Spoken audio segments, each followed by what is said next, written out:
Hi friends. இன்னைக்கு நம்ம சூப்பரான ஒரு பட்டர் முறுக்கு எப்படி செய்கிறதுன்னு பார்க்க போகிறோம்.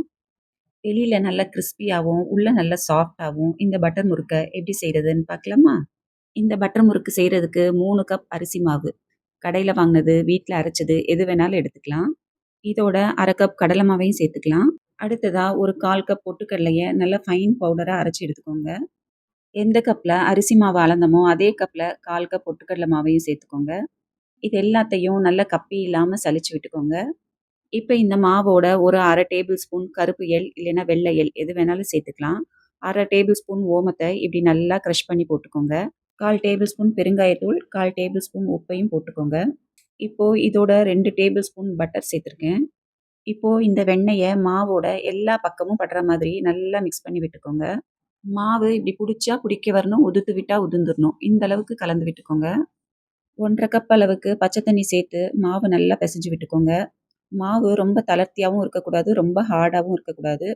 தண்ணி தேவைப்பட்டுச்சுன்னா கொஞ்சமா சேர்த்து பிசைஞ்சுக்கோங்க.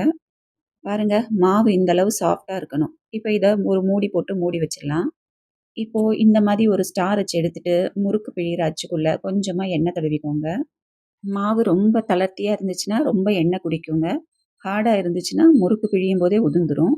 அதனால மாவை சாஃப்ட்டா இடியாப்ப மாவு மாதிரி பிசைஞ்சுக்கோங்க. இப்போ தேவையான அளவு மாவு எடுத்து இந்த முறுக்கு அச்சுக்குள்ள வந்து போட்டுட்டு நம்ம முறுக்கு பிழிய ஆரம்பிச்சிடலாம். எண்ணெய் நல்லா சூடானதும் முறுக்க பிழிஞ்சு விட்டுக்கலாங்க. 2 பக்கமும் திருப்பி போட்டு கலர் மாறாம முறுக்கு நல்லா வெந்ததும் எண்ணெயிலேருந்து எடுத்துடலாம். பாருங்க, கலர் மாறாம நல்ல கிறிஸ்பியான டேஸ்டியான பட்டர் முறுக்கு ஜம்முன்னு ரெடி ஆயிடுச்சு. நீங்களும் இந்த பட்டர் முறுக்கை வீட்டில் ட்ரை பண்ணி பார்த்துட்டு எப்படி இருந்துச்சுன்னு கமெண்ட் பண்ணுங்க. வீடியோ பிடிச்சிருந்துச்சுன்னா ஒரு லைக் போட்டு மறக்காம டிஷும் டிஷும் குக்கிங் சேனலுக்கு சப்ஸ்கிரைப் பண்ணுங்க. Thank you.